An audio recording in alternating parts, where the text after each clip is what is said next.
ఉన్నది ప్రతి వారిని వినుమా విశ్వసించుమా.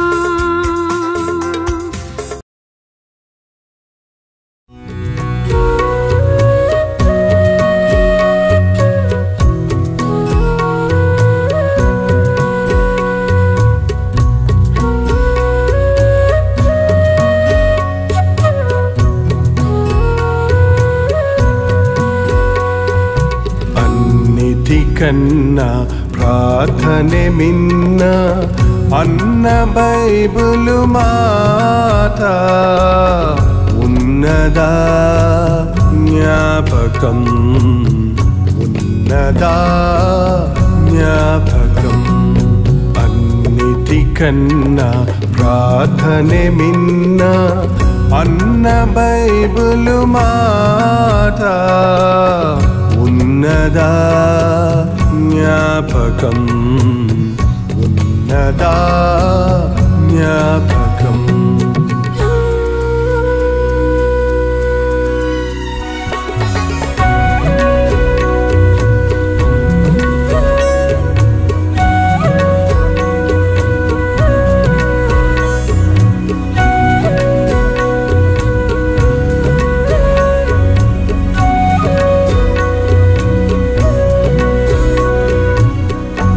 శోధనలోనికి మీరు జారి పడకుండాలంటే, శోధనలోనికి మీరు జారి పడకుండాలంటే మెండుగా ప్రార్థన ఉండాలి గుండెలో, మెండుగా ప్రార్థన ఉండాలి గుండెలో. అన్నిటికన్నా ప్రార్థనే మిన్న అన్న బైబిలు మాట ఉన్నదా జ్ఞాపకం, ఉన్నదా జ్ఞాపకం.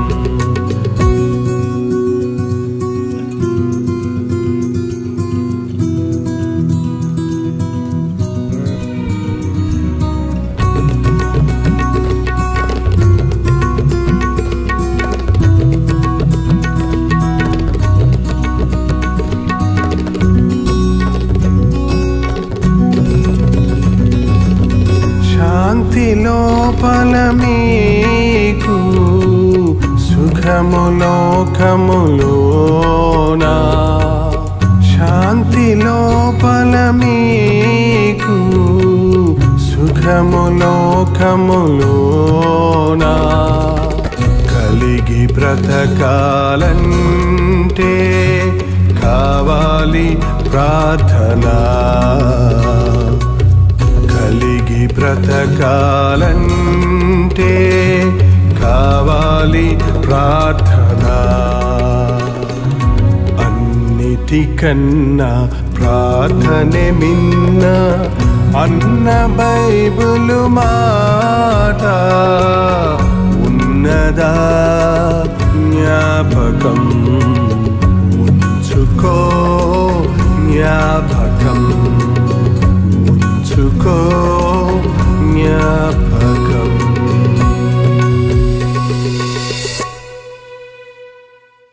ఎన్నిసార్లు ప్రార్థన చేసిన విడుదల పొందటం లేదన్న వారు ఎవరైనా ఎక్కడ ఉంటే ఇక్కడ ఉంటే ఈ రాత్రి మీకు విడుదల. మీరు నిజంగా ఉపవాసం ఉండి దేవునికి మొరపెడుతుంటే నీ చేత కాని వాటిని దేవుడు నీ చేత జరిగేటట్టు చేస్తాడు. బంధకముల నుంచి విడుదల, అడిక్షన్ నుంచి విడుదల. చాలా మందికి సోమరితనం అండి. సోమరితనం అంటే ప్రార్థన చేసుకుందాం అనుకుంటున్నాను అంటారు, ప్రార్థన చేయరు. అందుకే ప్రార్థనకు మంచి భంగిమ మోకాళ్ళు ఉండటం. ఒక ఆయన అన్నాడు, ప్రార్థన అంటే మాకు నిద్ర వస్తుందని. రాదా మరి? తల కిందకు పెట్టుకొని అట్ట పెట్టుకుంటారండి. సిస్టర్స్కి అయితే ముసుగు వేరే ఉంటుంది. మరి ఏమొస్తుంది? మోకరించండి అంటే కాళ్ళ మీద కూర్చుంటారు కొంతమంది. మోకరించడం అంటే నిటారుగా మోకరించాలా తెలుసా? తెలుసు కదా, ఇది మోకరించటం. ఇది కాదు మోకరించడం, కాదు ఇది మోకరించడం, అది కూర్చోవడం ఇంకోటి. ఎంతసేపు మోకరించగలరు మీరు? చివర్లో చేయిస్తూ ఉండండి. మోకాళ్ళ ప్రార్థన. మన యేసు ప్రభు ఈ లోకంలోనికి వచ్చినప్పుడు ఆయన మోకరించి ప్రార్థించాడు. యేసయ్య ఏం చేశాడో చేస్తే చాలండి. మనం మోకాళ్ళుని ప్రార్థించాడని ఎన్నోసార్లు ప్రభుని గురించి రాయబడి ఉంది. మోకాళ్ళ ప్రార్థన ఒక వ్యక్తిని స్ట్రైట్గా నిలబడేది చేస్తుందండి. తిన్ననైన జీవితాన్ని ఇస్తుంది, వంకరతనం ఉండదు. రోజుకు ముమ్మారు మోకాళ్ళుని ప్రార్థించేవాడు ఆయన. ఎవరైనా దానియేలు. చెప్పుకోవటమైనా మీరు చేస్తారా? రోజుకు ముమ్మారు మోకాళ్ళుని ప్రార్థిస్తే యవ్వన కాలములోనే దేవుని సాక్షిగా నిలబడగలిగాడు. దేశాలను, రాజులను మార్చగలిగాడు. దానియేలు దేవుడే దేవుడని ఒప్పుకొడినట్లుగా పరిశుద్ధాత్మని కార్యాలు చూడగలిగాడు. మోకాళ్ళ ప్రార్థన. నిజమే, 40 రోజులు మోకరించి ప్రార్థించలేం, కనీసం 3 రోజులు మోకరించి ప్రార్థించలేం. నాకు తెలిసి మీలాంటి యవనస్తులు కనీసం 3 గంటలు మోకరించి ప్రార్థించవచ్చు అని నేను అనుకుంటాను. సమ్ గ్యాప్స్ తీసుకోను, ఒకవేళ బ్రేక్స్ తీసుకోను. ఏంటంటే ట్రై చేయండి. ఇప్పుడు కాదు, ఇక్కడ కాదు, ఇంటికి వెళ్ళి, ఇల్లుందా మీకు? రూమ్ ఉందా? ఇల్లున్నా పర్వాలేదు, రూమ్ ఉన్నా పర్వాలేదు. ప్రార్థన చర్చిలోనే చేయాలా? ఎక్కడైనా చేయవచ్చా? యేసు ప్రభు ఎక్కడ చేశాడు? గెత్సెమని తోటకి వెళ్ళాడు. ఆ ఒలీవ చెట్లు ఇప్పటికీ ఉంది, గెత్సెమని తోట యెరూషలేములో. ఇప్పుడు వెళ్ళి చూస్తే అవన్నీ బండలు, రాళ్ళు. ఆ ఒలీవ చెట్లు ఎగుడు దిగుడుగా ఉంటుంది, ఇలా ఉంటుంది, స్లోప్గా. ఆయన మోకరించిన చెట్టు కూడా ఇప్పటికి గుర్తుగా ఉంది. అక్కడ మోకరించినప్పుడు ఆయన మోకాళ్ళకు గుచ్చుకోలేదా రాళ్ళు అని అనిపించింది నాకైతే. ఆయనకి ఎవరు ఫ్యాన్ పెట్టలేదు, అక్కడ ఆయనకి ఎవరు కుర్చీ వేయలేదు, కనీసం ఒక కార్పెట్ వేయలేదు. మోకాళ్ళుని ప్రార్థించాడు, భారంతో ప్రార్థించాడు. చెమట నేల పడుచున్న గొప్ప రక్త బిందువు వలె అయిందని మనం బైబిల్లో చూస్తున్నాం. యవ్వన కాలంలో మోకరించడం నేర్చుకోండి. నా జీవితంలో నేను నేర్చుకున్నాను యవ్వనస్తుడిగా. ఇప్పుడు మోకరించగలను, నేను ఇప్పుడు మోకరించగలను. కొంచెం నొప్పిగానే ఉంటుంది, కొంచెం అనీజీగానే ఉంటుంది. బట్ వన్స్ దేవుని పరిశుద్ధాత్మ నిన్ను పట్టుకున్న తర్వాత అసలు నువ్వు మోకరించావన్న సంగతి నీకు తెలియదు. ఎంత గాల్లో నిలబడ్డట్టుగా నీకు అనిపిస్తుంది. ఎందుకంటే నిన్నెత్తి పట్టుకునే దేవుడు నీ పక్షంలో మొరపెడుతుంటాడు ఉచ్చరింపశక్యముగాని మూలుగులతో. ఎస్, ప్రార్థించడానికి ఇదే భంగిమలో చేయాలని ఏమీ లేదు. నెహెమ్యా కొన్ని నెలలు ప్రార్థించినప్పుడు బైబిల్ రాయబడింది, కూర్చుండి ప్రార్థించాడు. నెలలు తరబడి ప్రార్థించాడు కాబట్టి కూర్చొని ప్రార్థించాడు. దానియేలు మోకరించి ప్రార్థించాడు. మోషే ప్రార్థన తెలుసా మీకు? చేతులెత్తి ప్రార్థించాడు. ఎత్తండి మీ చేతులు, నేను చెప్పేదాకా దింపకండి. ఏం ప్రార్థనదే? అసలు ఇలా చూస్తుంటే మీ చేతులు ఎంత అందంగా ఉన్నాయో. ఆ పరలోకంలో దూతలన్నీ సిగ్గుపడిపోతుంటాయి. మేము పాటలు పాడతామే కానీ ఇట్టిట్టని ఇట్లా చేతులెత్తి మా దేవుణ్ణి, గొప్ప దేవుడిని ఆరాధించలేదే, ఆయనకి మొరపెట్టుకోలేదే అని చేతులెత్తి ప్రార్థిస్తేనండి గొప్ప జయం చూస్తాం. మోషే చేతులెత్తి ప్రార్థిస్తుంటే అమాలేకీయులు ఓడిపోతున్నారు. పొద్దున్నుంచి సాయంత్రం వరకు చేతులెత్తి ప్రార్థించాడంట ఆయన. మధ్యాహ్నం అయ్యేటప్పటికి కొంచెం చేతులు బరువెక్కి ఒగ్గిపోతుంటే అక్కడ ఇశ్రాయేలీయులు ఓడిపోతున్నారు. దీనికి దానికి సంబంధం ఏంటి? శత్రువులు జయించడానికి, నీ మీద దాడి చేస్తున్న అపవాదిని ఎదిరించడానికి, అపవాది వాడుకుంటున్న పరికరాలను నువ్వు జయించడానికి నీకు చేతులెత్తి చేసే ప్రార్థన కావాలి. చేతులెత్తి ప్రార్థిస్తే కొండల తట్టు నా చేతులెత్తుచున్నాను, నాకు సహాయం ఎక్కడ నుండి వచ్చును? భూమి ఆకాశములు కలుగు చేసిన యెహోవానే నాకు సహాయం కలుగును. ఇప్పుడు చూడండి, కాన్సన్ట్రేషన్ మీకు బాగుంది, బాగా వింటున్నారు ఇప్పుడు. ఎందుకంటే నిర్లక్ష్యం ఉండదు, నిద్ర ఉండదు. చేతులెత్తి దినమంతా మొరపెడితే పాపం కొంతమందికి గుర్తు చేశారండి, మాకు అనవసరంగా మమ్మల్ని మేము మర్చిపోయి చేతులు ఎత్తాం. మీరు మళ్ళీ మాట మార్చగానే మాకు గుర్తొచ్చింది. అయ్యో అబ్బా అబ్బా.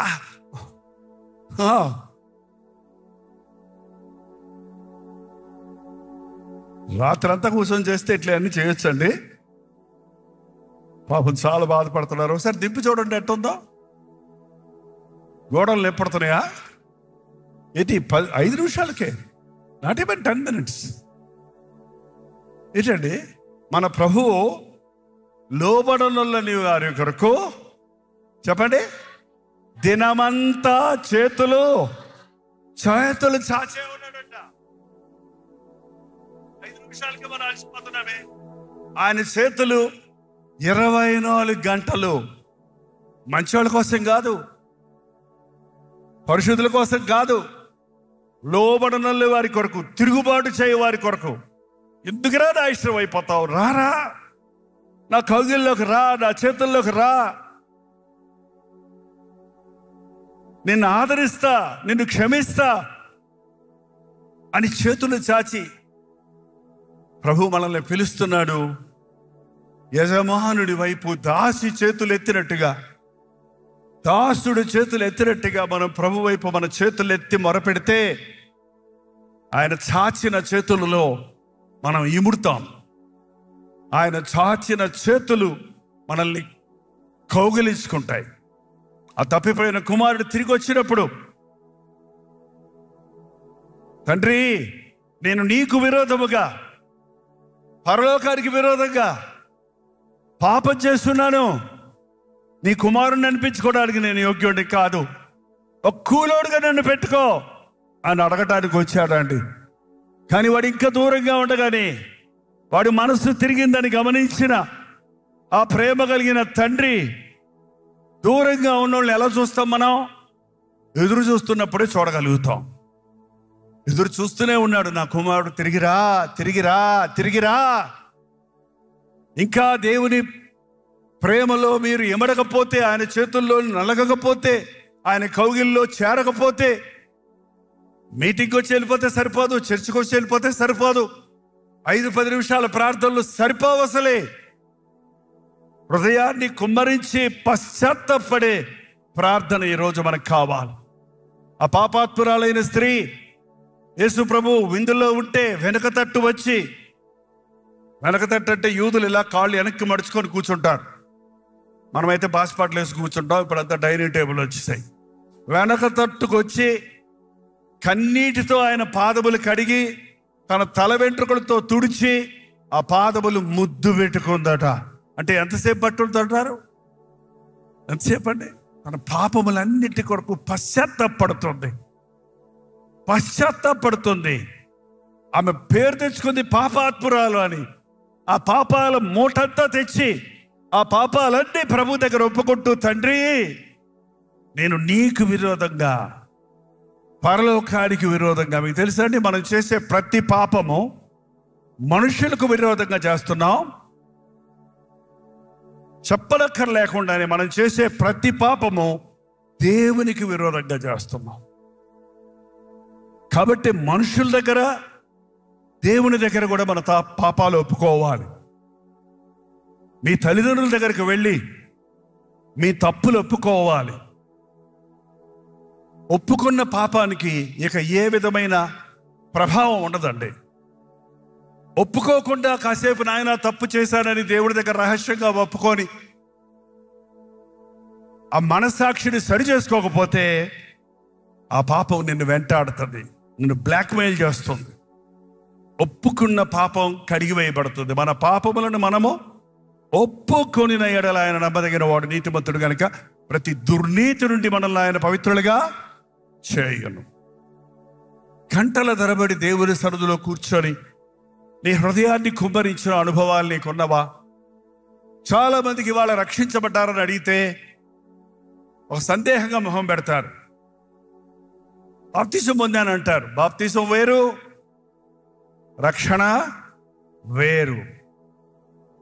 పాపముల నుంచి విడిపించబడి పాపాలు ఒప్పుకొని విడిచిపెట్టి ప్రభువును నా స్థానంలో నా కొరకు మరణించాడని నమ్మి నీ పాపములు నీ మనస్సాక్షిని సరిచేసుకొని అందరి ముందు నేను యేసుక్రీస్తు బిడ్డనని నేను నిర్ణయించుకున్నానని బహిరంగంగా ఇచ్చేదే బాప్తీసం. ఈరోజు బాప్తీసం పొంది కొందరు హృదయాలు దేవుడితో సరిగా లేవన్న సంగతి గమనిస్తూ ఉన్నాం. పడిపోయాను, జారిపోయాను, వెనక్కి జారిపోయాను అనే మాటలు ఎక్కువ వినబడుతున్నాయి. దీనికి ముఖ్యమైన కారణం ప్రార్థన లేని జీవితం. ప్రార్థన కూర్చొని చేయొచ్చు నెలల తరబడి, నిలబడి చేయొచ్చు గంటలు గంటలు, మోకరించి చేయొచ్చు రోజుకు 3 సార్లు 7 సార్లు, చేతులెత్తి చేయొచ్చు. ఇంకో ప్రార్థన ఉందండి, అది చాలా అపాయం. అది సాష్టాంగపడి ప్రార్థన. మా చేతిలో తక్కువ మంది ఉన్నప్పుడు సాష్టాంగ ప్రార్థన కూడా చేయించేవాడిని, కానీ 10 నిమిషాల కంటే ఎక్కువ చేయించేవాడిని కాదు. తర్వాత భయం వేసేది, నిద్రపోతారేమో. సాష్టాంగం అంటే ఏంటండి? నేరుగా బోర్లు పడుకొని మీ అంగాలన్నీ భూమికి దేహి నీవేనైనా, నాకు గతి లేదిక, నాకు దిక్కు లేదిక, దాని భావం అది భంగిమెట ఉన్నా. నీకే నేను దాసుని, నీ మాటే వింటానయ్యా, నీ చిత్తమే చేస్తానయ్యా అని నిన్ను నీవు సంపూర్ణంగా సమర్పించుకునే ప్రార్థన అది.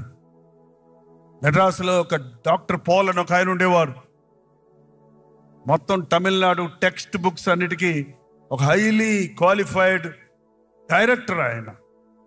తిరునెల్వేలి అనే ప్రాంతానికి చెందిన ఒక నామకార్థ క్రైస్తవుడు. కానీ రక్షించబడిన తర్వాత ఆయన 60 years 70 60 65 దాటిన తర్వాత కూడా ఆయన అంత పెద్ద అధికారి అయినప్పటికీ దేవుని సన్నిధిలో బోర్ల పడుకొని నేల మీద చాప కూడా వేసుకోకుండా ఏడుస్తూ గంటల తరబడి ఆ పాతది, నాయన ఎన్ని సంవత్సరాలు నిన్ను దుఃఖపెట్టానయ్యా, ఎన్ని సంవత్సరాలు నీ ప్రేమను గుర్తించలేకపోయారని పశ్చాత్తాపడుతూ చేసేవాడు. ఒకరోజు ఆయన పియూన్ వచ్చి, ఏమైంది అయ్యగారికి, ఏమైనా దెబ్బ తగిలిందా, ఎందుకు ఏడుస్తున్నారని అడిగానంట. నేను నా దేవుని సన్నిధిలో ప్రలాపిస్తున్నా. ప్రలాపించే ప్రార్థన, అంగలార్చే ప్రార్థన, కన్నీటి ప్రార్థన. మీరు ఇందాక నుంచి ప్రార్థిస్తున్నారు చాలా మంది. ఎవరి కళ్ళల్లో రీచైనా కనీసం ఒక్క బొట్టన్న నీళ్లు కారాయా? కారాయన్నోళ్ళు చేయి చూపించండి, మీకు మీరే సాక్షులు. 1 బొట్ట 2 బొట్టల కొలుచుకోలేదా? ఈసారి ఒక చిన్న టిన్ను కూడా తెచ్చుకొని కొలుచుకోండి. ఇవాళ క్రైస్తవ లోకంలో కన్నీటి ప్రార్థన మాయమైపోయిందండి. గంటల తరబడి గంతులు వేయమంటే వేస్తాం, చప్పట్లు కొట్టమంటే కొడతాం, హల్లెలూయా అనమంటే అంటాం. కానీ మోకాళ్ళుని కన్నీటి ప్రార్థన చేయమంటే ఆలోచిస్తుంటారు.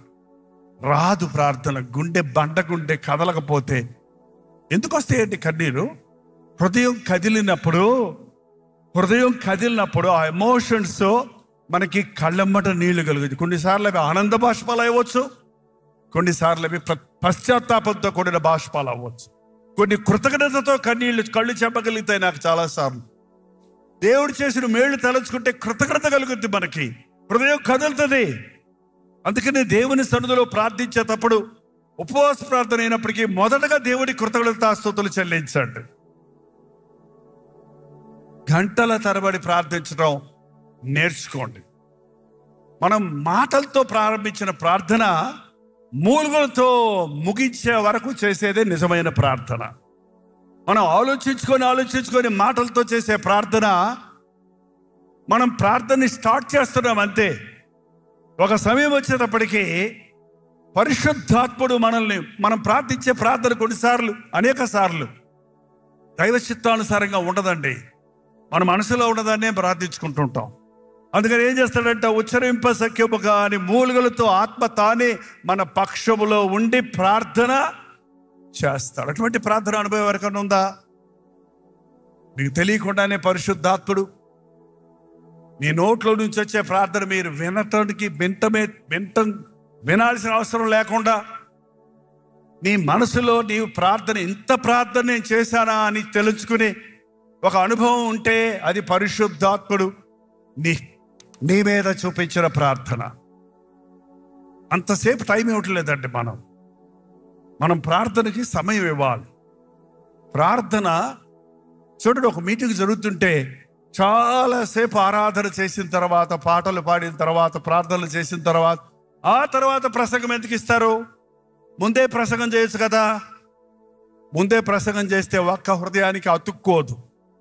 దేవుని మాటలు హృదయంలో జొరపడాలంటే మొదటగా హృదయం సిద్ధపడాలి. నీ హృదయంలో ఉన్న అవిశ్వాసము, నీ హృదయంలో ఉన్న అవిధేయతలు, నీలో ఉన్న పొరపాట్లు, నీలో ఉన్న బలహీనతలు నువ్వు క్లియర్ చేసుకోకుండా, కడుక్కోకుండా దేవుని మాటలు నీ విన్నా అవి నీ హృదయంలో నిలువవు. ఏదైనా ఒక పాత్ర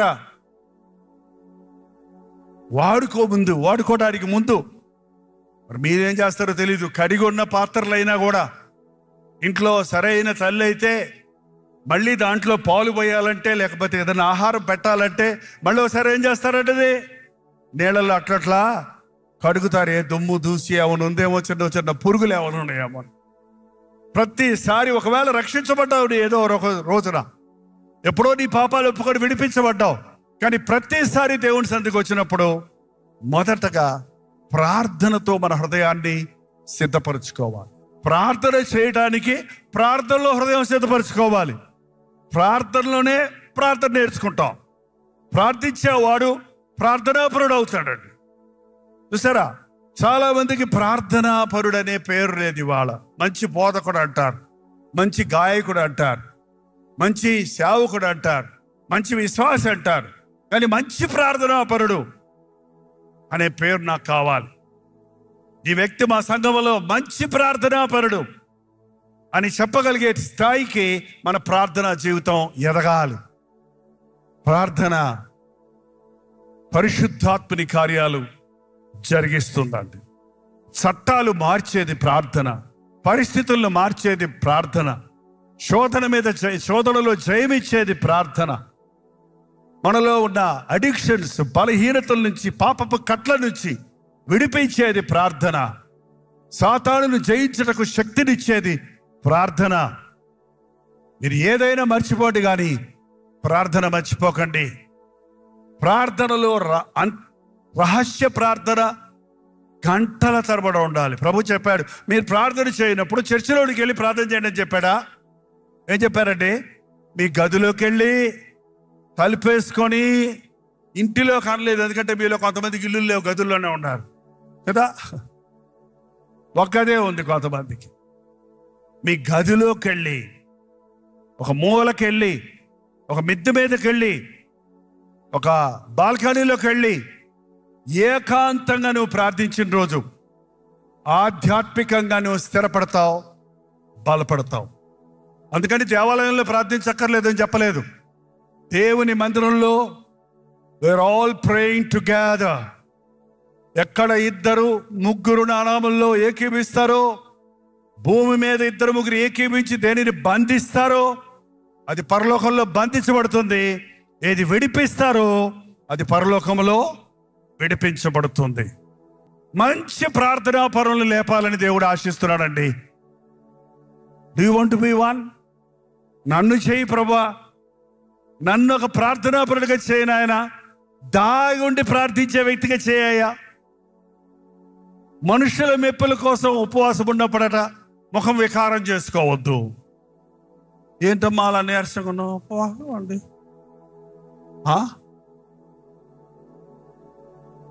నేను ఉపవాస ప్రార్థన కూడా ఇదే సూట్లో వస్తాను. ఇదేం ఫంక్షన్ కాదు కదా. ఉపవాసం రోజు మళ్ళీ ఏడ్చుకుంటూ రావాలా? తల అంతా చెరిపేసుకొని, సొమ్ము వాటికి రాసుకొని, అబ్బో ఏం ప్రార్థనాపరుడి జైపాలు అని అనాలి అందరూ. ఎక్కర్లా. ఉపవాసం అనేది రహస్యం.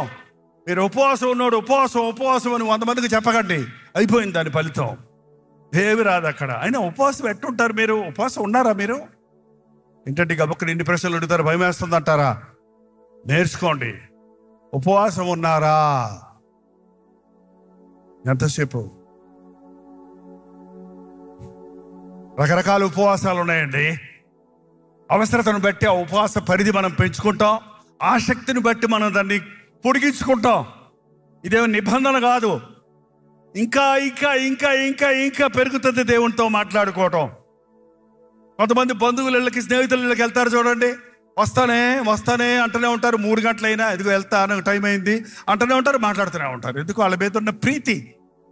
మరి దేవుని దగ్గర వెళ్ళి, ప్రభా వస్తాను ప్రభా, బస్సు దొరకదేమో ప్రభా, వస్తాను ప్రభా అని లేచి వెళ్ళిపోతారండి. వారికి మళ్ళీ పోస్తే, అది కాకపోతే రాత్రి ఇక్కడే పడుకొని వెళ్తానులే ప్రభా, ఇంట్లో తిడితే తిట్టారులే ప్రభా తరబలాగా నాకు అనుకుని ఎంతమంది ఉన్నారండి ప్రార్థనలో. ప్రార్థనలో కదిలేవాడు ప్రార్థనాత్మ లేనివాడేనండి. ప్రార్థనలో గడియారం చూసుకోకూడదండి. అదో 3 గంటలు ప్రార్థన చేస్తాడు ప్రభా అన్నాడట ఒక అబ్బాయి.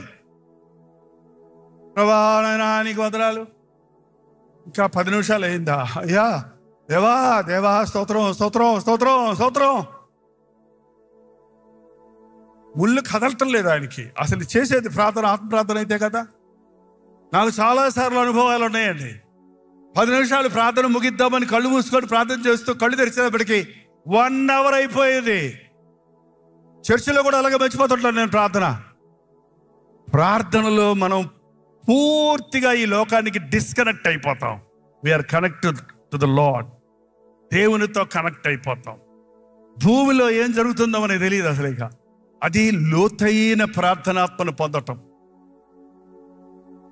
పౌలు అన్నాడు, నేను మనసుతో ప్రార్థిస్తాను, ఆత్మలోనూ ప్రార్థిస్తాను. ఆత్మలో ప్రార్థించే వారికి సమయం లేదు, తెలియదు.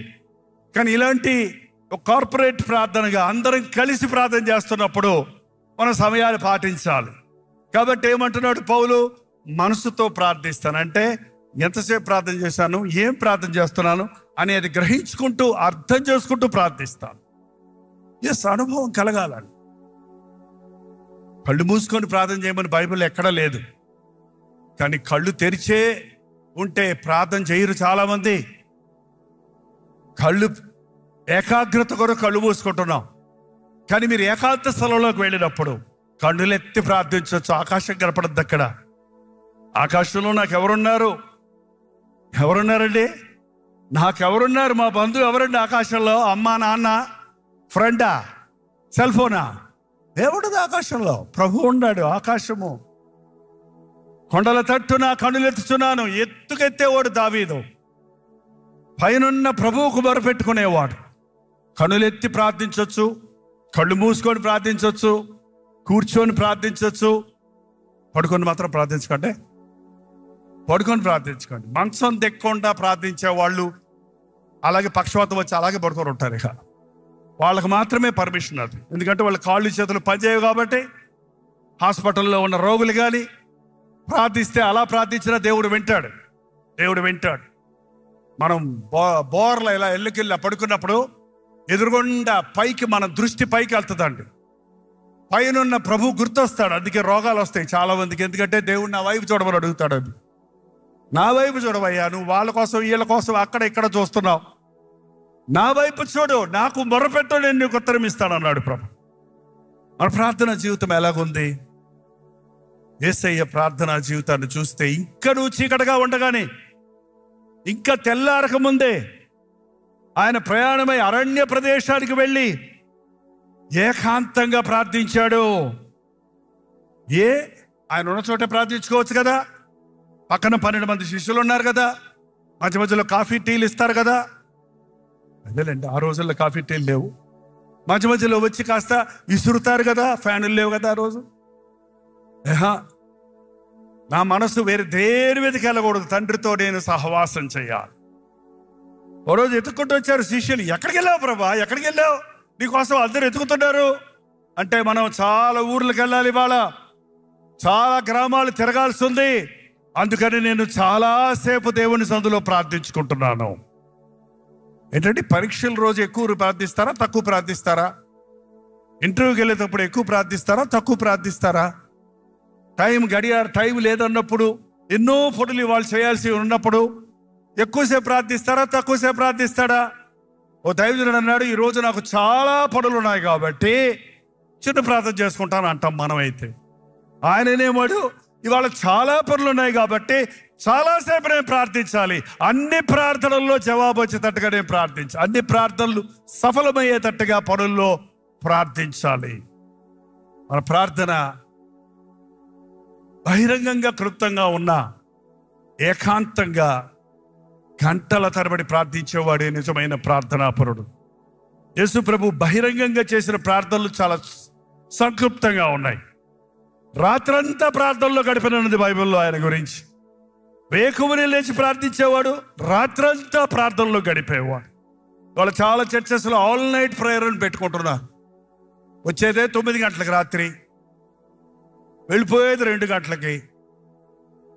మళ్ళీ అందులో 4 పాటలు, 10 సాక్ష్యాలు, 2 సార్లు కాఫీలు, టీలు, మిక్చర్లు, బిస్కెట్లు. ఇది ఉపవాస ప్రార్థన అంటారా? ఉపవాస ప్రార్థన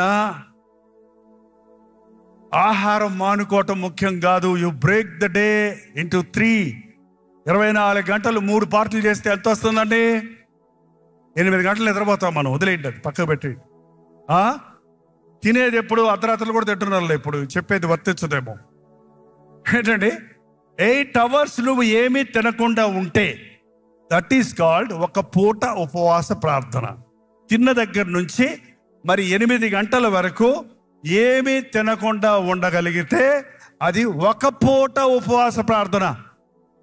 16 గంటలు అంటే పొద్దున్న, మధ్యాహ్నం, సాయంత్రం ఏమీ తినకుండా నీవు ప్రార్థిస్తే అది ఒక రోజు ప్రార్థన.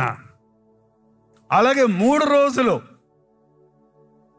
మీరు 3 గంటలకే మంచిలు తాగుతున్నారు. చాలామంది మంచిల బాటలు రెడీగా తెచ్చి పెట్టుకున్నారు. అవన్నీ పీకేయాలని ఉంది నాకైతే. మీరు ఏమైనా మాట్లాడుతున్నారా? దేవునితో ప్రార్థన చేసి అలసిపోయారా? మేము స్టేజ్ మీద వాళ్ళు అరవాల్సి వస్తుంది. నేను ఇప్పటికీ భయపడతాను మంచిలు తాగడానికి స్టేజ్ మీద. ఏంటంటే వాటర్ ఫాస్టింగ్ ఇప్పుడు కొత్తగా మొదలుపెట్టారు. నీళ్లు మాత్రం తాగొచ్చు. కొత్తగా ఏం కాదు. యేసు ప్రభు 40 రాత్రులు 40 పగలు అన్నపానాలు మానేరడం లేదు, ఏమీ తినకుండా ఉన్నాడు. అంటే నీళ్లు మాత్రం త్రాగాడు ఆయన. ఈ తరం వారు నీళ్లు కూడా తాకపోతే అలా చచ్చి ఊరుకుంటాడని తెలుసు ఆయనకి. అందుకే మన కోసం తాగుంటాడు ఆయన. ఆయనకి దాహం వేసి తాగడం. నన్ను చూసి వీళ్ళు కూడా ఇలా చేసి 40 రోజుల్లో స్కెలిటన్ లాగా అయిపోయి, డీహైడ్రేట్ అయిపోయి, హాస్పిటల్ అడ్మిట్ అయ్యి, గ్లూకోజులు ఎక్కించి వాడు చచ్చాడంటే, ప్రార్థనలో చచ్చాడంటే నా నామానికే సిగ్గు వస్తుంది కదా. ఒరే నాయన తాగండి, నేను కూడా తాగుతున్నాను అని చూపించడానికే చేశాడు అనుకుంటాను నేనైతే. నా ప్రభు అన్నిట్లో ఎంత మంచి దేవుడు అండి మన దేవుడు. అబ్బా ఎంత మంచి దేవుడు అండి మన దేవుడు. మన గురించి ఆలోచిస్తాడండి ఆయన. ఆయన గురించి ఆయన ఆలోచించుకోవటం లేదు. ఆయన ఆలోచన అంతా నీ మీదే, ఆయన దృష్టి అంతా నీ మీదే. ఆయన నీకు మేలు చేయాలని ఆశది కానీ కీడు చేయాలని తలంపు ఎప్పుడూ లేదు. నిన్ను మార్చుకోవాలనే కానీ నిన్ను నెట్టేయాలనే తలంపు ఎప్పుడూ లేదు ఆయనకి. ఆయన అంటే చాలు నీ మీద కోపము దేవునికి ఉన్నా, నీ పాపమును బట్టి నీకు దండన రావాల్సి ఉన్నా, నిన్ను దండించడానికి చెయ్యి ఎత్తినా, అయ్యా అంటే ఎత్తిన చేతిని నీ నెత్తి మీద వేసి నిమురుతాడు. సరేలేదా బిడ్డ, ఇంకెప్పుడు గుళ్ళు అనిపించుకుంటా, నా బిడ్డ నా బంగారమే. నినివే ప్రజలు ఇక 40 రోజుల్లో నాశనం అయిపోతుంది. పోయోనా ఈ మాట చెప్పంటే దాక్కుంటే చేపతో మింగించి చేపని కక్కించి పోయి చెప్పించాడు. 40 రోజుల్లో నినివే నాశనం అయిపోద్ది. 3 రోజులు చేశారు ప్రార్థన. రాజు మొదలుకొని ప్రతి ఒక్కరూ మోకాళ్ళ మీద పడి గోను బట్టలు కట్టుకొని దేవుని సన్నిధిలో పశ్చాత్తాపడితే నాశనం చేస్తానన్న దేవుడు ఏం చేశాడు తెలుసా అండి? వాళ్ళని క్షమించేశాడు. ఎంత గొప్ప దేవుడు అండి. ఒక పట్టణాన్ని మార్చాలంటే ఉపవాస ప్రార్థన కావాలి. ఒక వ్యక్తిని మార్చాలంటే ఉపవాస ప్రార్థన కావాలి. నిన్ను నీవు మార్చుకోవాలంటే, నీవు దేవునికి అనుకూలమైన వ్యక్తిగా మారాలంటే ఉపవాస ప్రార్థన కావాలి. ఉపవాస ప్రార్థన అనేది బైబిల్ ఎన్నో ఆది కాండం నుంచి చూస్తే ఎన్నో ఉపవాసాల గురించి చెప్పొచ్చు. బైబిల్లోనే ఉపవాసం కాదండి, చరిత్రలో చూస్తే ఆంగ్లదేశపు అపోస్తలుడని పిలువబడిన జాన్ వెస్లీ, మెథడిస్ట్ సంఘ స్థాపకుడైన జాన్ వెస్లీ, ఆనాటి సంఘాలలో ఉపవాస ప్రార్థన ఉండేది కాదు. ఆ ఉపవాస ప్రార్థనని క్రమశిక్షణ ఆయన తీసుకొచ్చాడు. పరిసయ్యులు వారానికి 2 సార్లు ఉపవాసం ఉండి ప్రార్థన చేస్తే క్రైస్తవులమైన క్రీస్తు బిడ్డలమైన మనం చేయొద్దా? ప్రతి బుధవారము ప్రతి శుక్రవారము ఉపవాస ప్రార్థన అని ఆయన ప్రారంభించినప్పుడు ఇంగ్లాండ్ దేశంలో ఆ ఉపవాస ప్రార్థనల ఫలితముగా ప్రతి ఒక్కరూ లోతుగా పశ్చాత్తాపడి మారు మనసు పొందారు. ఆచార క్రమములో జరుగుతున్నటువంటి ఆరాధనల్లో పరిశుద్ధాత్మని కార్యాలు జరిగాయి. దేవుని ఉజ్జీవ జ్వాలలు రగులుకున్నాయి. కిటికల్లో మాత్రమే ప్రార్థనలు అనుకున్నవారు ఎక్కడ పడితే అక్కడ రోడ్ల మీద, పందిరుల్లో, పార్కుల్లో, కంపెనీల్లో, కారాగారాల్లో, కర్మాగారాల్లో ఎక్కడ పడితే అక్కడ గ్రూపుగా చేరి గుంపులు గుంపులుగా ప్రార్థించే ప్రార్థనా జనం లేచారట. వీళ్ళు చాలా మంది సాఫ్ట్వేర్ కంపెనీస్లో ప్రార్థిస్తున్నారు, పనిచేస్తున్నారు. మీలో కొంతమంది బిలీవర్స్ ఉంటారా? మీతో పాటు కొలీగ్స్ ఉన్నారా లేదా? నీ దురదృష్టం ఎవరు లేకపోతే. నువ్వు ఒక్కడిని కూడా సంపాదించలేదు, 3 ఏళ్ళ నుంచి అక్కడ పనిచేస్తున్నావు. నీ ప్రార్థన ఒక్కరిని కూడా మార్చలేదు అన్నమాట. నాకు అప్పుడప్పుడు చెప్తారు మా చర్చిలో ఉన్న కొంతమంది యూత్ వచ్చి, మా కంపెనీలో 3 ఉన్నామండి, మా లంచ్ అవర్లో మేము 3 కలిసి ప్రార్థిస్తాం ప్రతిరోజు. చేయండి, ఈ రోజు నుంచి ఉంటారు. వాళ్ళు చెప్పుకోరు. ఇవాళ మీరు గమనించండి, మీరు ప్రార్థించండి. 3 చాలు. శద్రకు మేషకు అబేద్నెగోలు 3 ప్రార్థించారంతే దేశంలో దేవుని గొప్పనామానికి మహిమ తీసుకొని వచ్చారు. ఎంతమంది చార్లెస్ ఫిన్నీ గురించి విన్నారు?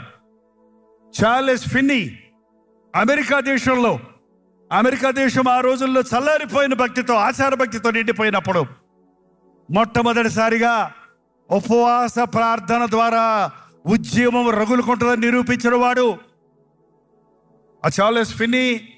ఒక లా స్టూడెంట్. ఆయన లా చదువుతున్నప్పుడు అందులో ఒక బైబిల్ కూడా ఒక భాగంగా ఉంటుంది. ఆ దేశాల్లో కూడా అందులో సారం తీసుకుంటున్నారు, కానీ బైబిల్ వదిలేస్తున్నారు.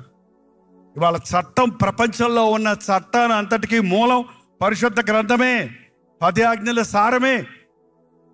అతను అన్ని లా బుక్స్ చదువుతున్నప్పుడు బైబిల్ చదువుతుంటే ఎందుకో మనసుకి ఒక ఉల్లాసం కలిగేదట.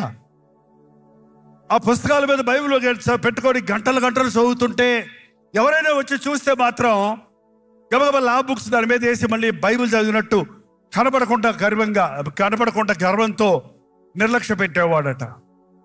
బైబిల్ చదువుతున్నప్పుడు నేను మారు మనసు పొందాలి, నూతన సృష్టిగా మారాలనే గ్రహింపు వచ్చి ఒకరోజు ఏకాంతంగా ఒక పొలంలోనికి వెళ్ళి, ఒక గార్డెన్లోనికి వెళ్ళి ప్రార్థించడం మొదలు పెడుతుంటే, ప్రభా నన్ను ఉజ్జీవింపచేయవా, నన్ను రక్షించవా, బైబిల్ దేవుడా నన్ను కాల్చో అని ప్రార్థన చేస్తుంటే అకస్మాత్తుగా పరిశుద్ధాత్మని శక్తి తన మీదకి రావటం, తనకు తెలియకుండానే మోకాళ్ళ మీద బైబిల్ ఎదురుగుండా పెట్టుకొని, ఈ బైబిల్ నేను చదువుతున్నాను, లోకమంతా వచ్చి నన్ను చూసినా, నన్ను ఎగతాళి చేసినా నేను భయపడను, నా బైబిల్ దేవుడు గొప్ప దేవుడు అని గట్టిగా కేకలేయడం మొదలుపెట్టాడట.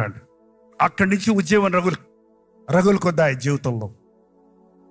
అమెరికా దేశంలో గొప్ప ఉజ్జీవ జ్వాలలు రగులుకోవడానికి ఉజ్జీవ సభలు ప్రారంభించబడ్డాయి. వాళ్ళ ఉజ్జీవ సభలనే మాట వాడుతున్నారు, కానీ ఆ ఉజ్జీవం కలగటం లేదు. ఎందుకంటే ప్రార్థనతో సభలు పెడతాం లేదు. లైటింగు, సౌండ్, ప్రజలు రావాలి, అడ్వర్టైజ్మెంట్లు, ఆర్భాటాలు, అట్టహాసాలు చేస్తున్నారే. కానీ మేము మొదటగా ఉజ్జీవ సభలు జరిపించినప్పుడు గుంటూరులో 2009లో మేము ఉద్యోగ సభలు జరిపించినప్పుడు 6 నెలలు కంటిన్యూస్గా ప్రతి వారానికి 2 సార్లు 3 సార్లు వ్యక్తిగతంగా ఉపవాసాలుండి ప్రార్థించి జరిపించాం. గొప్ప ఉద్యోగం రగులుకుంది. ఒక దేశాన్ని మార్చాలంటే ఉపవాస ప్రార్థన అవసరం. ఒక సంఘంలో ఉద్యమం రగులుకోవాలంటే ఉపవాస ప్రార్థన అవసరం. ఒక కుటుంబంలో ఉద్యమం కలగాలంటే ఉపవాస ప్రార్థన అవసరం. హడ్సన్ టైలర్ విన్నారా? ఎప్పుడన్నా మాట విన్నారా? మిషనరీల బయోగ్రఫీస్ చదవండి. బైబిల్ని బతికి చూపించిన భక్తులు. నా బైబిల్ కాలేజీలో ఉన్నప్పుడు మా ప్రిన్సిపాల్ గారు చెప్పేవారు, మీరు పాస్టర్లు అయ్యాక మీకు టైం దొరకదు, బైబిల్ చదువుకోవడానికి దొరకదు. ఇప్పుడు చదవండి, మీరు మిషనరీల జీవితాలు చదవండి. ఎంత గొప్ప త్యాగం, ఎంత గొప్ప శక్తిని బైబిల్ని ఎలా బతికి చూపించారో, బైబిల్ శక్తిని ఎలాగ వారి సేవలో నిరూపించారో మీరు తెలుసుకుంటారంటే, ఆ రోజుల్లో నా పాకెట్ మీద 5 రూపాయలు ఉండేది. ఆ 5 రూపాయలు పోగేసుకొని ఆ ఈఎల్ఎస్కి వెళ్ళి, ఇవాంజలికల్ లిటరేచర్ సర్వీస్ దానికి వెళ్ళి ఒక్కొక్క బుక్ కొనుక్కొచ్చుకొని చదువుకుంటే ఈ రోజుకి ఆ పరిచర్య విధానాలు, దేవుని కార్యాలు నా జీవితంలో చూస్తున్నాను. యవనస్తులు ముఖ్యంగా చదవండి, మీరు చదవండి, మీ బైబిల్ చదవండి. మొదట బైబిల్ చదవండి. బైబిల్ చదివితే ప్రార్థన వస్తుంది. బైబిల్ చదివితే ప్రార్థన శక్తిని ఎరుగుతారు. బైబిల్ చదివితే దేవుని శక్తిని ఎరుగుతారు. Hudson tailor తిరుగుబాటుదారుడు. వాళ్ళ తల్లి ప్రార్థిస్తుంటే, ఈయనేమో నిర్లక్ష్యంగా తిరుగుతుంటే ఆ తల్లి మోకాళ్ళుని అతని కొరకు ప్రార్థించేదట. మహా తల్లులు ఉన్నారు ప్రార్థనా పరులు, తమ కుటుంబాలను, బిడ్డలను ఉజ్జీవంలో నడిపించుకోగలిగిన వారు. ఈ సంఘంలో తల్లులు ఉన్నారా? ప్రార్థనా తల్లులు ఉన్నారా? ఏది ఉంటే చేయి చూపించండి. మీరు చెప్పుకోకూడదు, మీ పిల్లలు చెప్పాలి మీ గురించి. నేను ప్రార్థనా తల్లి అని నువ్వు చెప్పొద్దు, మా అమ్మ ప్రార్థనా పర్రాలని చెప్పాలి. ఏంటండి? అవును, ప్రార్థించే తల్లి తన బిడ్డలను రక్షణలో నడిపించుకుంటుంది. తన బిడ్డలను యోగ్యులుగా చేసుకుంటుంది. ఎక్కడో ఉన్నాడట, ఒకరోజు డస్ట్బిన్లో పడేసిన ఒక ట్రాక్ తీసుకొని చదువుతున్నాడట. అక్కడ తల్లి మోకాళ్ళ మీద ప్రార్థన చేస్తుంది. ఆ ట్రాక్ చదువుతుంటే ఒక్క వచనం చదివాడంతే.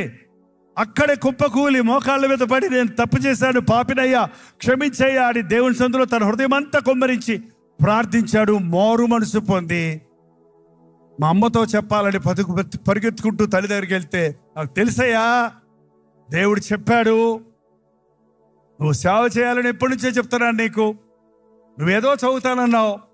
ఆ రోజు తల్లి దగ్గర పశ్చాత్తాపడి, అవునమ్మా, నేను దేవుని కొరకు నన్ను నియమించుకున్నాడు అని దేవునికి అప్పగించుకున్నాడు. నీ జీవితంలో దేవుని చిత్తం తెలుసుకోవాలంటే నువ్వు ఉపవాస ప్రార్థన చేయాలి. దేవుని ప్రణాళికలు ఎరగాలంటే ఉపవాస ప్రార్థనలో కనిపెట్టాలి. ఒక్కరోజు ప్రార్థన సరిపోదు, 1 గంట ప్రార్థన సరిపోదు. ప్రార్థనలో కనిపెట్టు. అడిగి ఊరుకో. విశ్వాసంతో అడుగు, ఆగక అడుగు. దేవుడు తన సమయంలో తన కార్యాన్ని పరిపూర్ణంగా నీ జీవితంలో చూపిస్తాడు. ఆ హడ్సన్ టైలర్ ఆ రోజుల్లో చైనా దేశానికి ఎవ్వరు వెళ్ళరు. చైనా, ఇండియా అనేవి ఆ రోజుల్లో చీకటి దేశాలను పిలువబడ్డాయి. ఇప్పుడైతే పెద్ద డెవలపింగ్ కంట్రీస్ అయిపోయినాయి, పోటీ పడుతున్నాయి. ఆ రోజుల్లో ఎలక్ట్రిసిటీ లేదు, నాగరికత లేదు, భయంకరమైనటువంటి మురికి. అటువంటి సమయంలోని చైనా దేశానికి మిషనరీగా వెళ్తారంటే నెవరెంట్ అందరూ తన్ని పంపేస్తారండి. నేను అక్కడ ప్రార్థనతో అక్కడికి వెళ్ళాడు. చైనా ఇన్లాండ్ మిషన్ని స్థాపించి చైనాలో మొట్టమొదటి క్రైస్తవ సంఘాలను స్థాపించిన వాడు హడ్సన్ టైలర్. చదవండి ఆయన బయోగ్రఫీస్, మీకు ఇప్పుడు నెట్లో దొరుకుతాయి అనుకుంటా ఈజీగా, బుక్కులు కొనుక్కోక్కర్లా. ఒక్క వ్యక్తి ప్రార్థన ద్వారా ఒక దేశాన్నే మార్చొచ్చండి. ఇంతమంది ప్రార్థించి ఏం చేస్తున్నాం? ఒక్క తల్లి ప్రార్థన తన కడుపును పెట్టిన బిడ్డలందరినీ దైవజనులుగా చేయొచ్చు. ఒక్క తండ్రి చేతులెత్తి చేసే ప్రార్థన తన కుటుంబం అంతటి చుట్టూ కంచె వేసుకుంటాడు. అపవాది వారిని ముట్టకూడనట్లుగా, వారి ఇళ్లల్లో జొరబడకూడనట్లుగా యోబు అరుణోదయాలు లేచి ప్రార్థిస్తుంటే ఇంటి చుట్టూ ఏముందంట? నీవు యోబు ఇంటి చుట్టూ ఏమేశావు? కంచేసావు కదా. ఏం ఎలక్ట్రికల్ కంచి కాదు, సైతాన్ని ముట్టుకుంటే షాక్ కొడుతుంది. దానికి వెళ్ళలేడు సాతాను, నీ జీవితంలోనికి రాలేడు, నీ కుటుంబంలోనికి రాలేడు, నీ బ్రతుకులోనికి రాలేడు. ప్రార్థించేవాడి హృదయాన్ని ముట్టుకుంటే ఎగిరి పడతాడు. వాడు వెనక్కి, ముందుకు కాదు. ఎక్కడ పెడతాడు? ప్రార్థించేవాడి హృదయంలోకి వస్తామని ఆలోచించాడంటే వాడికి షాక్ కొట్టుద్ది. వాడికి ప్రార్థించని వాడంటే ఎంత పెద్ద భక్తుడైనా తోలుబొమ్మలాగా ఆడిస్తాడండి. మనం ఎంత పాడినా, ఎంత ప్రసంగించినా, ఎన్ని కబుర్లు చెప్పినా దేవునితో వ్యక్తిగత సంబంధం లేకపోతే ప్రార్థనా శక్తి ఉండదండి.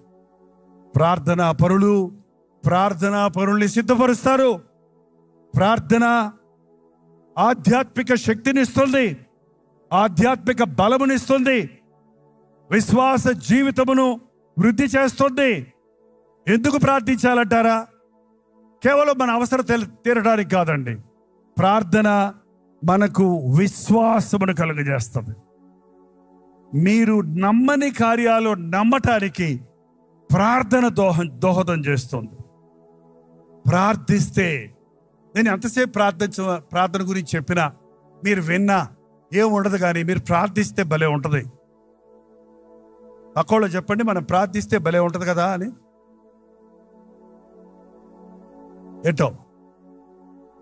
ఏంటండి కుర్చీలో ఉన్న వాళ్ళు చెప్పారండి, ప్రార్థిస్తే భలే ఉంటుందా, బోరు కొడుద్దా?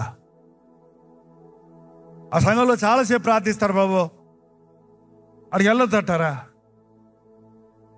ఎవరో సంఘంలోనికి లోపలికి వచ్చారంట, కొత్తోడు, పాపం యేసయ్య గురించి ఇందాము,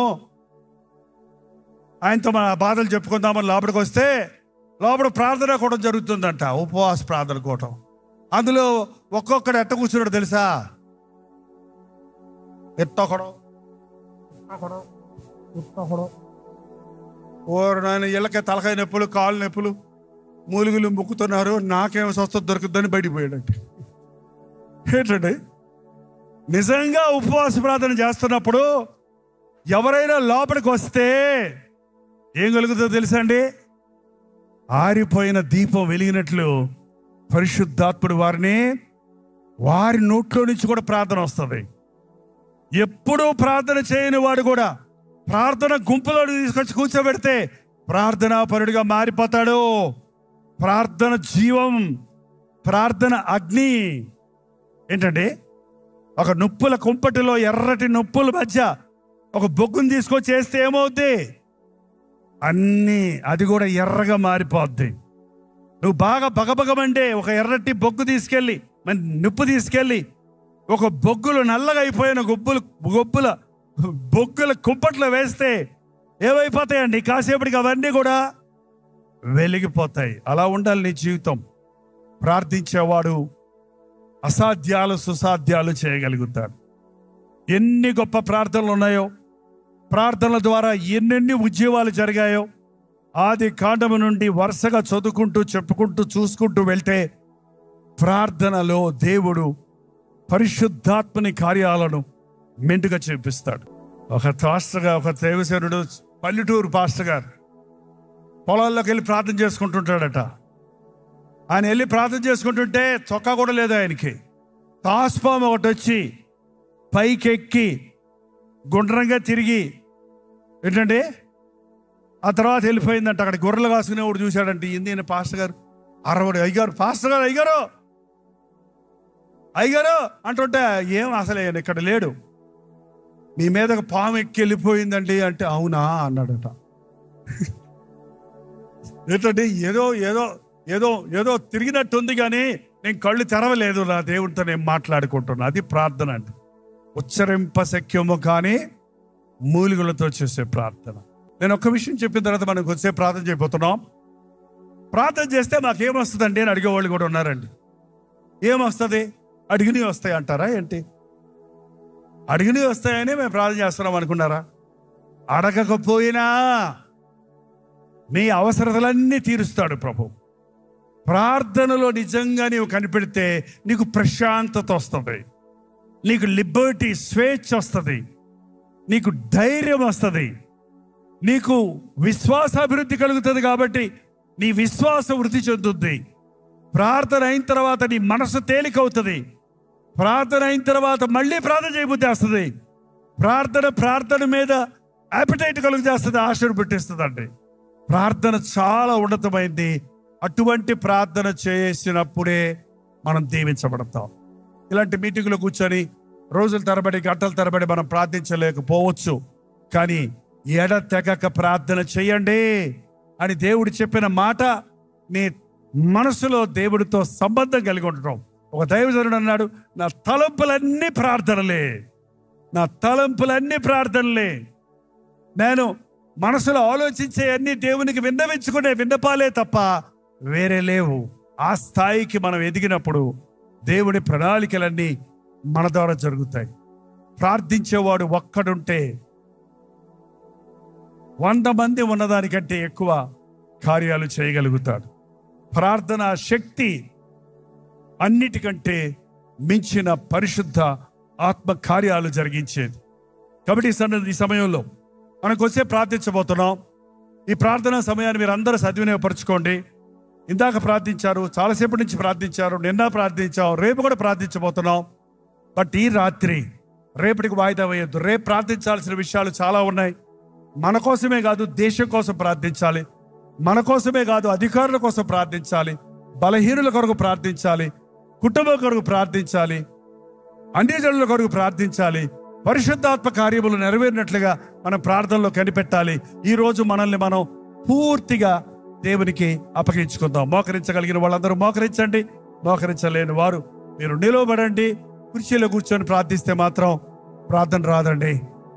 మీరు బలహీనలైతే, బాగా వృద్ధులైతే, మరో కారణమైతే అది వేరే విషయం. ఇక నేను చెప్పక్కర్లేదు.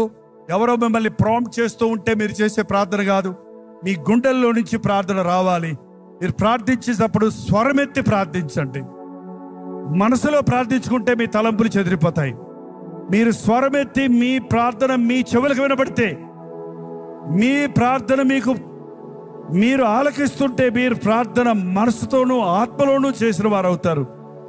ఆ ప్రార్థన మీ ఆధ్యాత్మిక జీవితాన్ని, మీ హృదయ శుద్ధిని, పరిశుద్ధాత్మ కార్యములు జరుగుటకు కారణమవుతుంది. నోరు తెరవండి, ప్రతి ఒక్కరూ నోరు తెరవండి. అటు ఇటు చూడొద్దు. అత్యవసర పరిస్థితుల్లో మీరు ఎవరైనా వెళ్ళాలంటే పక్క వారిని డిస్టర్బ్ చేయొద్దు. ప్రార్థించుకునే వారికి ఎవరు అభ్యంతరంగా ఉండొద్దు. చుట్టూ ఏం జరుగుతుందో మనకు అక్కర్లేదు. We are connecting to the lord, to heaven. ప్రభు వైపు చూద్దాం, ప్రభు వైపు చూద్దాం. చాలా రోజుల నుంచి నాయన ఈ విడుదల కొరకు నేను కనిపెడుతున్నానయ్యా. నాకు విడుదల దయచేయ్యా. నా శరీరేచ్ఛలను జయించలేకపోతున్నాను, నా పాపపు తలంపులను జయించలేకపోతున్నాను, నా లోకాశలను అధిరోహించలేకపోతున్నాను, తిండిని జయించలేకపోతున్నానయ్యా, నిద్రను జయించలేకపోతున్నానయ్యా, సోమరితనాన్ని జయించలేకపోతున్నానయ్యా. నన్ను క్షమించిన ఆయన ప్రార్థనా శక్తిని నాకు దయచేయి. నోరు తెరిచి ప్రార్థన చేద్దాం. ప్రార్థన రావట్లేదా? ఎవరి మీద కోపం పెట్టుకున్నావేమో, ఎవరి గురించో చెడుగా మాట్లాడేవేమో, నీ నోరు తెరిస్తే ఇతరుల మీద నెపాలు మోపుతున్నావేమో, ఎప్పుడు చూసినా ఇతరులతో కంపేర్ చేసుకుంటున్నావేమో. మొదట అది ఒప్పుకో, ఆ విషయం చెప్పుకో దేవుడితో. నా హృదయంలో అసూయ ఉంది ప్రభువా, నా హృదయంలో కోపం ఉంది ప్రభువా, నాలో క్షమించలేని మనసుందయ్యా. నన్ను క్షమిస్తానికి యేసయ్యా నీవు సిద్ధంగా ఉన్నట్టు నేను నా విరోధులు క్షమిస్తున్నానయ్యా. నన్ను క్షమించయ్యా అని అడుగుదాం. కోపము, అసూయ, ద్వేషము, ప్రార్థనకు ఆటంకాలు నీ హృదయాన్ని కఠినపరిచేవేవి. మొదట హృదయాన్ని దేవుడి సన్నిధిలో కుమ్మరించు.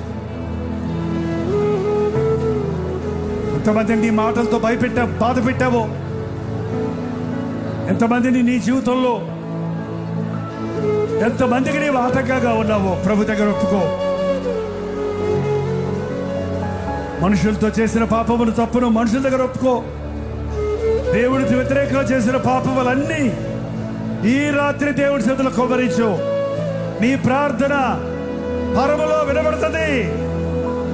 నీ ప్రార్థన వినబడిన మరుక్షణంలోనే నీకు జవాబు దొరుకుతుంది.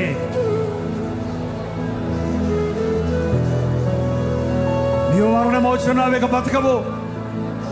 నీ ఇల్లు చక్కబెట్టుకోమని యెషయాకు చెప్పినప్పుడు, యెషయా వచ్చి చెప్పినప్పుడు హిజ్కియాకి గోడ తట్టు తలదిప్పుకొని, దేవా నన్ను జ్ఞాపకం చేసుకో అని కన్నీటి ప్రార్థన చేశాడు హిజ్కియా. కొన్ని నిమిషాల్లోనే యెషయా తిరిగి వచ్చి, నీ కన్నీరు నేను చూశాను, నీ ప్రార్థన నేను విన్నాను, ఇంకా 17 సంవత్సరాలు ఆయుష్ నీకు ఇస్తున్నానని దేవుడు జవాబిచ్చాడు. సంవత్సరాల తరబడి ప్రార్థిస్తున్న నీ ప్రార్థనలకు ఒక్క క్షణంలో దేవుడు జవాబు ఇవ్వగలడు. నీ హృదయపూర్వకంగా నీవు మొరపెడితే, కృతజ్ఞతతో దేవునికి ప్రార్థిస్తే, పశ్చాత్తాపంతో దేవునికి మొరపెడితే, కన్నీటితో దేవుడికి ప్రార్థిస్తే, నీ కన్నీటి చూచి జాలి పడేవాడు ఆయన, దయ చూపించేవాడు ఆయన. నోరు తెరవండి ప్రతి ఒక్కరూ, నోరు తెరవండి. దయచేసి వెనుకున్న వారు ప్రార్థనకి ఎవరు ఆటంకంగా ఉండొద్దు. పరిశుద్ధాత్ముడు మన మధ్య సంచరిస్తుండగా, పరిశుద్ధాత్ముడు మన మధ్య సంచరిస్తుండగా ఉచ్చరింప సఖ్యము కాని మూలికలతో నీ హృదయాన్ని దేవుని సన్నిధిలో కుమ్మరించడానికి నీ వైపే చూస్తుండగా, ప్రార్థన రాకపోతే నోరు తెరవండి, నోరు తెరవండి, నోరు తెరవండి. నీ నోరు తెరువు, నేను నింపుతానన్నాడు ప్రభు. ప్రభా, గంటల తరబడి ప్రార్థించే ప్రార్థనాత్మ నీవు పొందుకుంటావు. నన్ను చూడయ్యా, నా స్థితి చూడయ్యా, నన్ను జ్ఞాపకం చేసుకో యేసయ్యా. నా జీవితం సరలేదయ్యా, నా మనస్సాక్షి సరలేదయ్యా. మనుషుల ముందు ఆర్భాటం చేస్తున్నాడే గాని నా అంతరంగం నీ ఎదుటి యథార్థంగా లేదే. అందుకే నేను ఎంతసేపు ప్రార్థన చేస్తున్నా, ఎన్ని రోజులు ప్రార్థన చేస్తున్నా, ఏ జవాబు దొరకటం లేదయ్యా. ఈరోజు విరిగి నలిగిన హృదయంతో నీకు మొరపెట్టుకుంటున్నా. ఏ దాపరికం లేకుండా నా గుండె చించి నేను ముందు పెడుతున్నానయ్యా. యేసయ్యా, బెగబట్టబడిన ప్రతి ఆశీర్వాదము ఈరోజు కుమ్మరించబడినట్లుగా నా మీద నాయన నీ ఆత్మను కుమ్మరించయ్యా.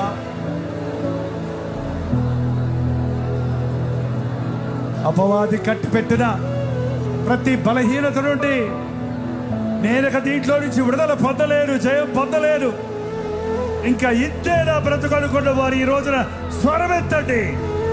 యేసయ్య నామములో నాకు విడుదల ఉంది.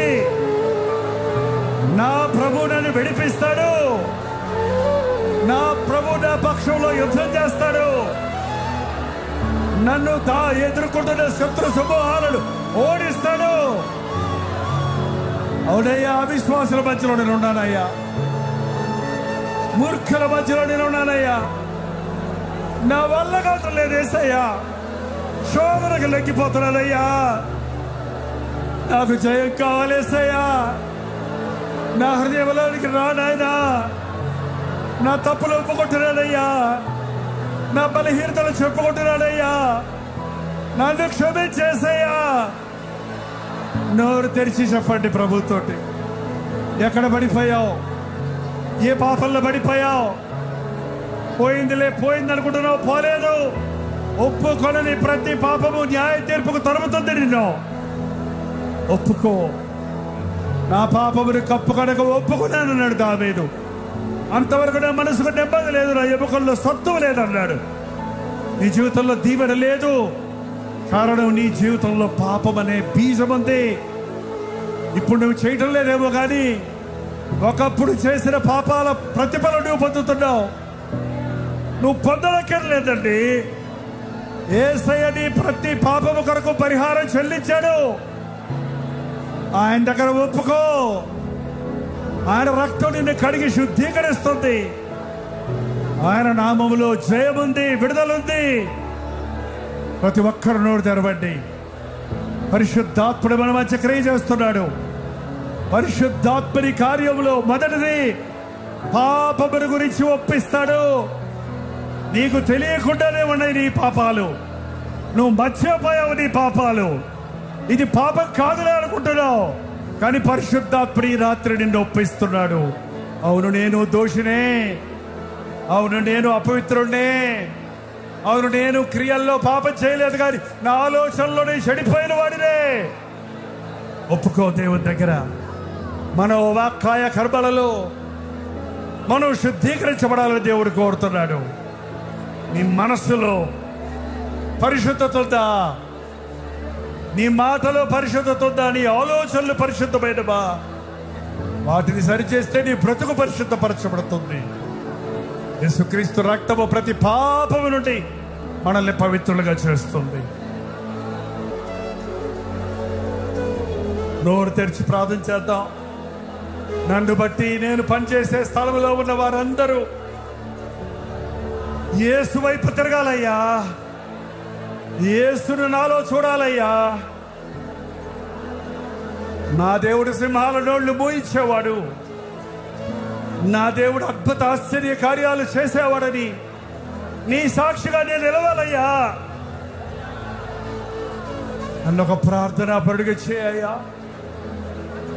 కన్నీటి ప్రార్థన నాకు నేర్పించయ్యా. మోకాళ్ళ ప్రార్థన నాకు నేర్పించయ్యా.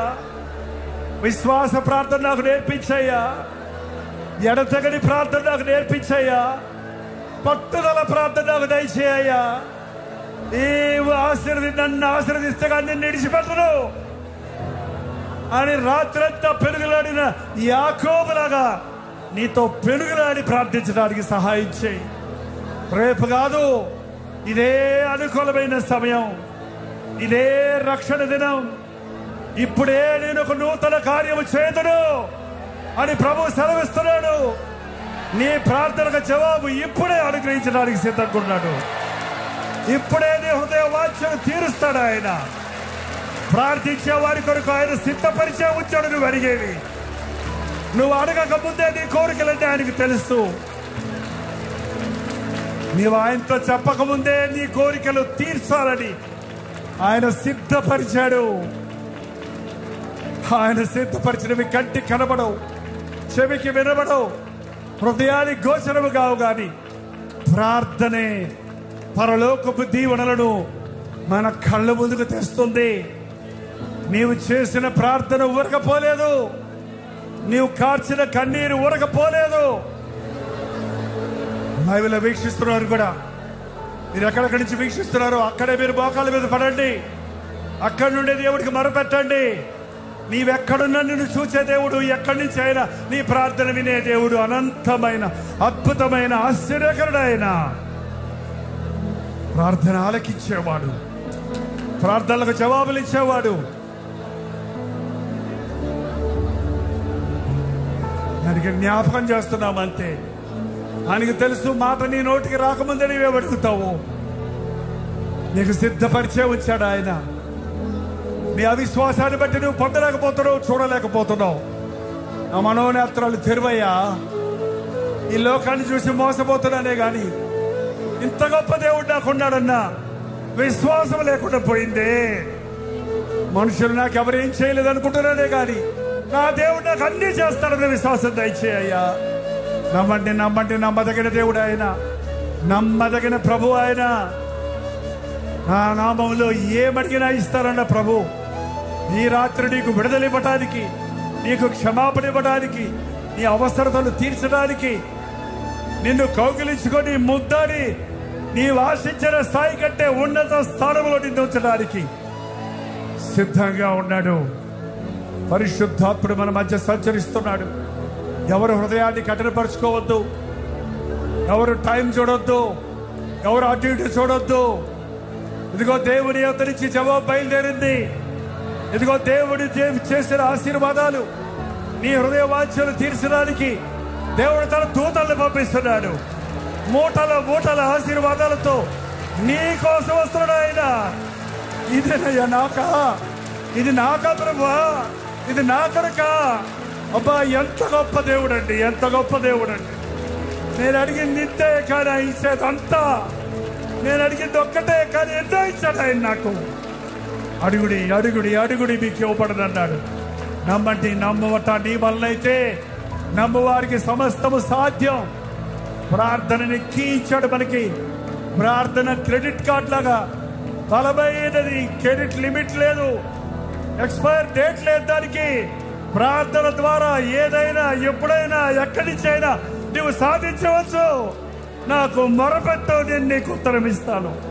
నీవు గ్రహించలేని గూఢమైన సంగతులు తెలియజేస్తానంటున్నాడు ప్రభు. ఆపత్కాలంలో నీవు నాకు మొరపెట్టు, నేను నీకు జవాబిస్తానంటున్నాడు. ప్రార్థన ఆయుధాన్ని వదిలేయటమా? ప్రార్థన మర్చిపోయి పలు విషయాల మీద కాన్సన్ట్రేట్ చేస్తున్నావా?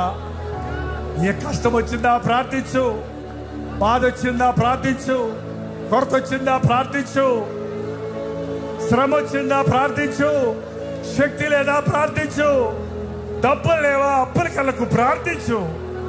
ఆకాశపు తూములు విప్పి పట్టజాలనంత విస్తారమైన దీవెనలు కుమరిస్తాడన్నాడు. నా నామంలో అడగమంటున్నాడు. మన యేసయ్య మన కొరకు సమస్తము సిద్ధపరిచాడు. అడగండి, నోరు తెరిచి అడగండి, దేవుని దగ్గర అడగండి. మీ పేపర్లో ఉన్నవన్నీ దేవుడు ఇచ్చాడని విశ్వసించండి. ఇవ్వలేనిది ఏదైనా ఉందంటే అది నీకు అక్కర్లేదేమో ఆలోచించండి. లేక నీకు ఇప్పుడు అది అవసరం లేదేమో. ఖచ్చితంగా నీ ప్రార్థనకు తగిన సమయంలో ఆయన జవాబిస్తాడు. నమ్మండి. నేను ప్రార్థిస్తుండగానే నిన్నెంతవరకు కట్టి పెట్టిన అపవాది సాతాను పరుగులెడుతున్నాడు. మోకాళ్ళ మీద ఉన్న క్రైస్తవుని చూస్తే సాతాను హడిలిపోతాడు. అడ్రస్ చెప్పకుండా పారిపోతాడు. అపవాదిని ఎదిరించండి, వాడు మీ ఎదురండి పారిపోతాడు. నేను ఇక లోకానికి లొంగనయ్యా, నేను ఈ శరీరానికి లొంగనయ్యా, నేను పాపం మీద నా మనసు పెట్టనయ్యా. నా జీవితంలో ఉన్న అసూయ ద్వేషాలు తీసేయను ఆయన. ఈ రాత్రి నుంచే నేను నూతన సృష్టిగా మారాలి. అడగండి దేవుడిని, అడగండి అడగండి అడగండి అడగండి. పాతవి గతించాడు, ఇదిగో సమస్తము కొత్తవాయను. ఇప్పుడే ఒక అద్భుతం జరుగుతుంది. పరిశుద్ధాత్ముడు నిన్ను ఆవరిస్తున్నాడు. నీ లోపాలన్నీ సరిచేస్తున్నాడు. నీ బంధకముల నుంచి నిన్ను విడిపిస్తున్నాడు. నీ కొరతలు కొదవులన్నీ తీరుస్తున్నాడు. నమ్ము నమ్ము నమ్ము నమ్ము నమ్ము. దేవుని సన్నిధిలో సంపూర్ణతనుంది. దేవుని సన్నిధిలో అసంపూర్ణం లేదు. రేపరా మాపరా అనేవాడు కాదు ఆయన. ఇప్పుడే ఇప్పుడే ఇప్పుడే ఇక్కడే నీ కొరకు సిద్ధపరిచినవి దేవుడు నీకు బయలుపరుస్తూ ఉన్నాడు.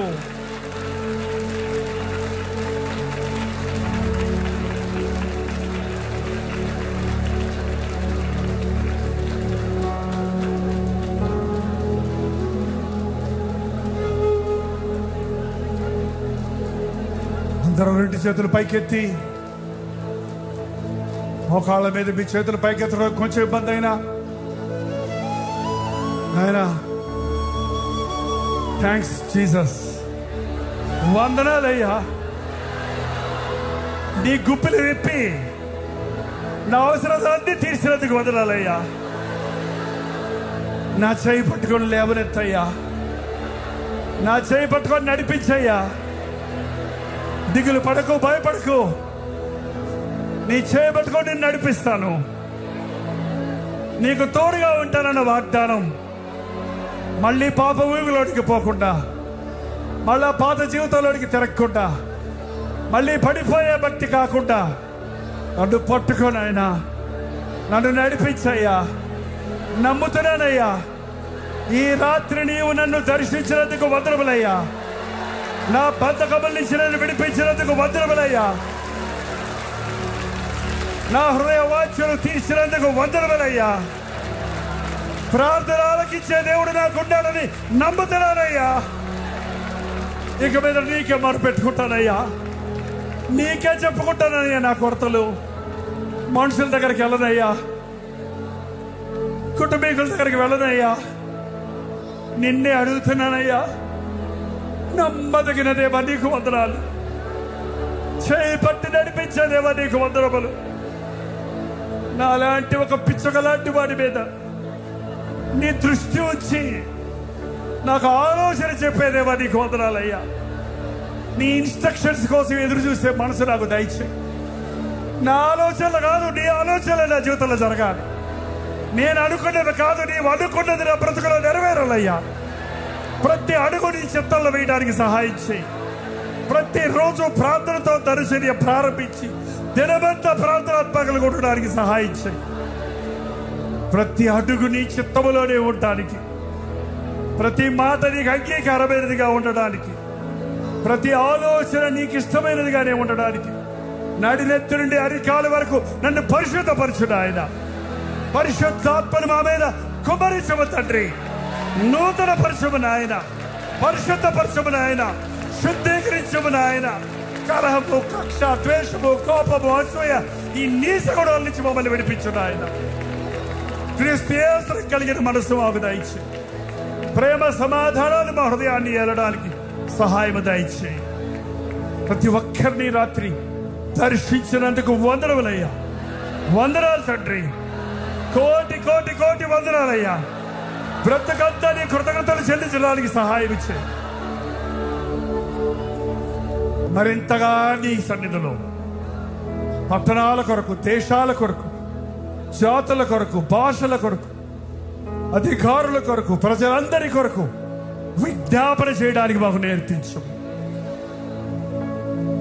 పరిశుద్ధాత్మతో మమ్మల్ని అభిషేకించి పంపించమని క్రీస్తు నామములో అడుగుచున్నాను తండ్రి. ఆమేన్.